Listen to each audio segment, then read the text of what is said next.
そうじゃないですかこれ。うまいでしょ。これが12分でできるんですよね。マジでうまい。シャリ酢と鍋で米を炊く方法です。はい、よろしくお願いします。はい、まず酢から作ろうか。今日作る酢は砂糖入れないバージョンです。はい、江戸前。簡単です。これ今日は1合バージョンだから、5合やるときはこれ5倍すればいいし、一生やるときは10倍すればいい。これ自分のレシピなんで、クックパッドとか見るといろいろ載ってるんで、それとは違います。1合に対して35。オ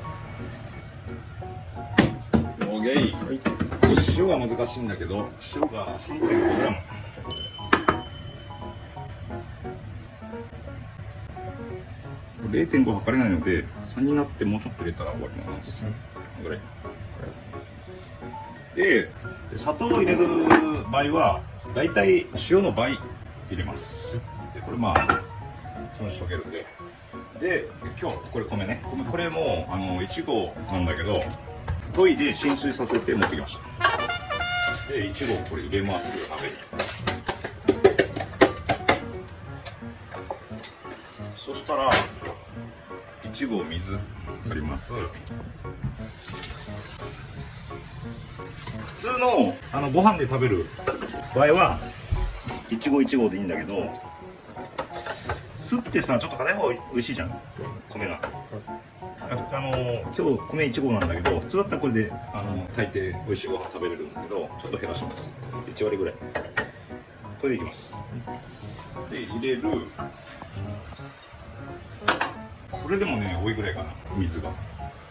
そして火つけます。沸くの待ちます。蓋をしてきました。で蒸気が出てくるんだけど、ちょっと分かりづらいな。でもこれ沸騰してるんで、ここから弱火にして6分。弱火って言ってもこの蒸気がギリギリで出る6分です。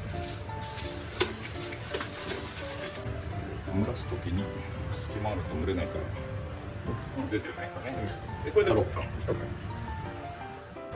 あと1分47秒。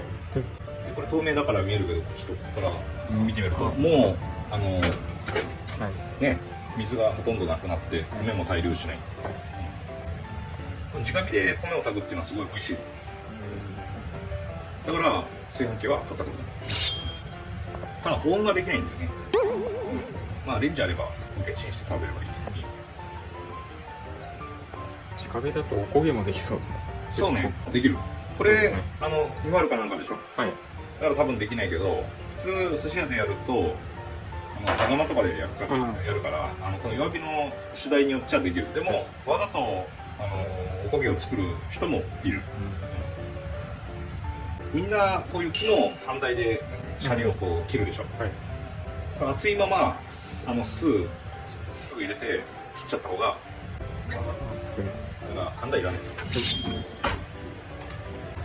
そして次の過程がこのまま火を消して、今これで6分経つんだけど、消えてる。消えちゃった。じゃあちょうどいい。で消してこのまま6分。もう6分。これ最短の。だから12分でもご飯食べれます。でも家庭用のご飯だったら蒸らすのもっと6分じゃなくて10分とか、もうちょっと蒸らしてもいいし。です。はい。これが6分経ちました。オープン。どうでしょう。マジでうまそうじゃないですかこれ。熱いけど。